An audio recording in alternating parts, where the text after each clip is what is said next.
Here are some notes on achieving natural conversational English for the TTS script, focusing on the host-expert dynamic. 1. Disfluencies.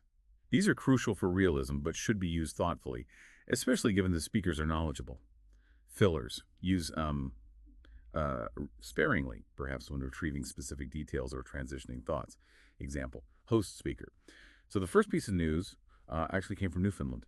Hesitation markers. Words like, sort of, kind of, can soften statements or indicate slight uncertainty approximation. Use them more in the beginning and slightly less as they warm up.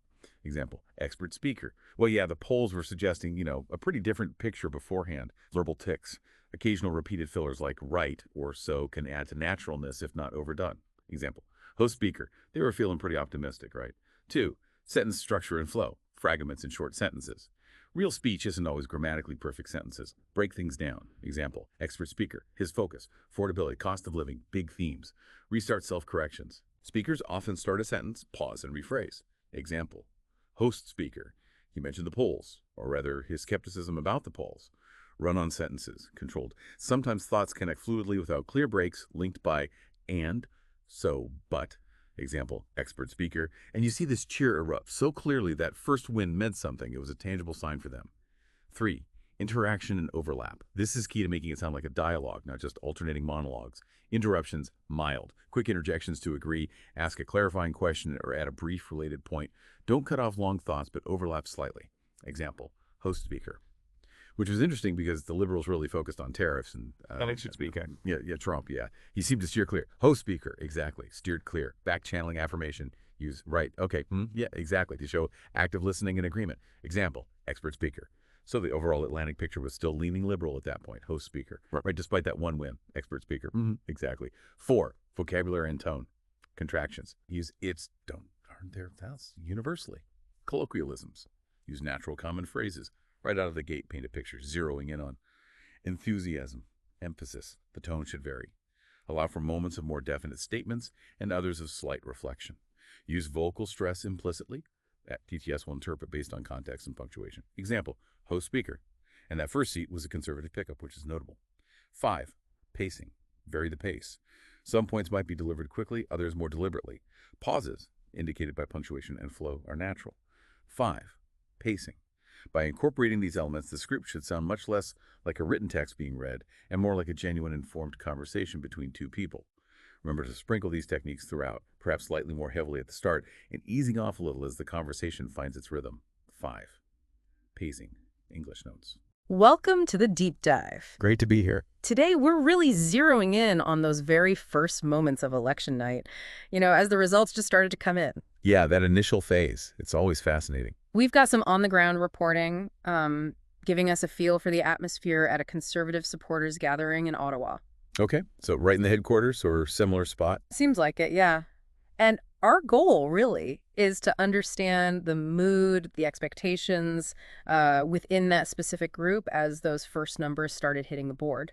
It's a great approach. Capturing that immediate reaction, that sort of gut feeling from a specific group as the actual data starts flowing, instead of just relying on, say, pre-election polls. Exactly. And the report, it paints a picture of, palpable optimism at the Conservative HQ. Optimism, huh? Even early on. Apparently so. It mentions people wearing Pierre Poilievre or Prime Minister shirts everywhere. That's a pretty strong visual, right? Oh, definitely. That kind of visible support, it really shows the personal investment people have, their hopes, really. And we actually have a comment from someone there, a Mike Booth. He mentioned a few things. Oh, yeah. What did he say? Well, he said he preferred being there, less stressful maybe than watching alone at home. He was hoping for change, obviously. Makes sense, the collective experience.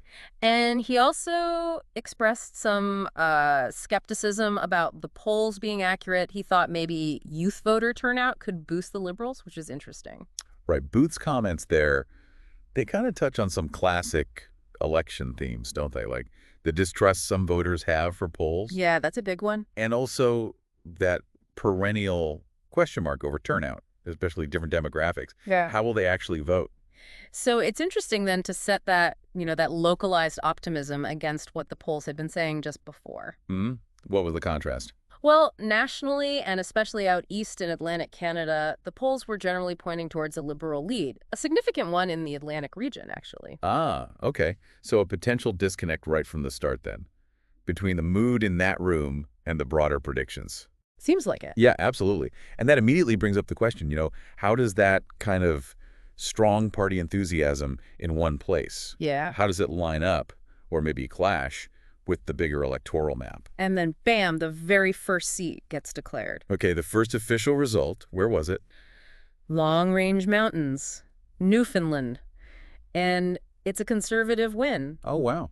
Okay. And notably, that seat was held by a Liberal before, but they weren't running again. Right, an open seat, always interesting. And the Conservative candidate, Carol Anstey, she beat a pretty well-known journalist, Don Bradshaw. The report says a big cheer just erupted in Ottawa when that result flashed up. You can just imagine it, that cheer. It's such a human detail, isn't it? Totally. It's like the first solid piece of evidence that their hopes might, actually be happening, a real data point landing in their favor, even if it's just one riding. But then you have to zoom out a bit.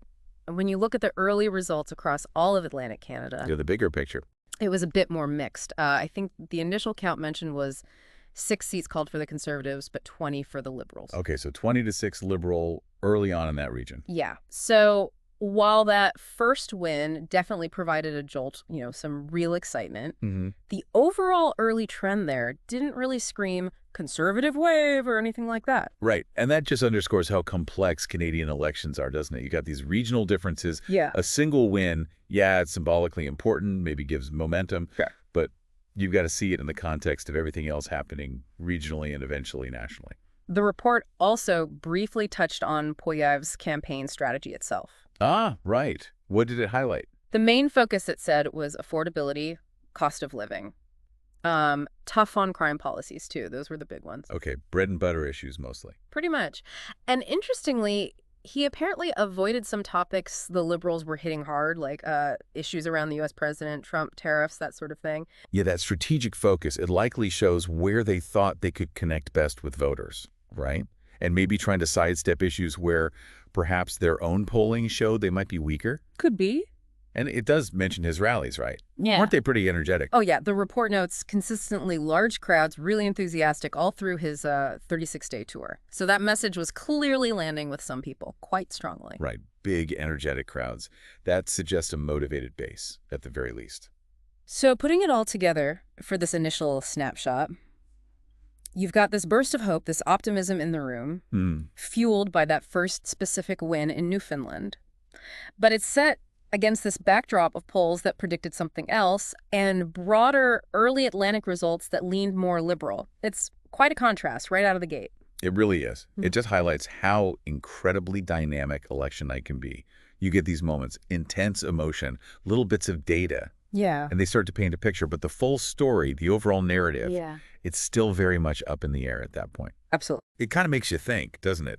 How quickly perceptions and maybe even the narrative itself can shift once concrete results start replacing predictions. Exactly. How much weight do those very, very first scattered returns actually carry in the grand scheme of things? It's a great question to ponder. Definitely food for thought. Well, thanks for diving into this initial slice of election night with me. My pleasure. Always interesting to dissect those first moments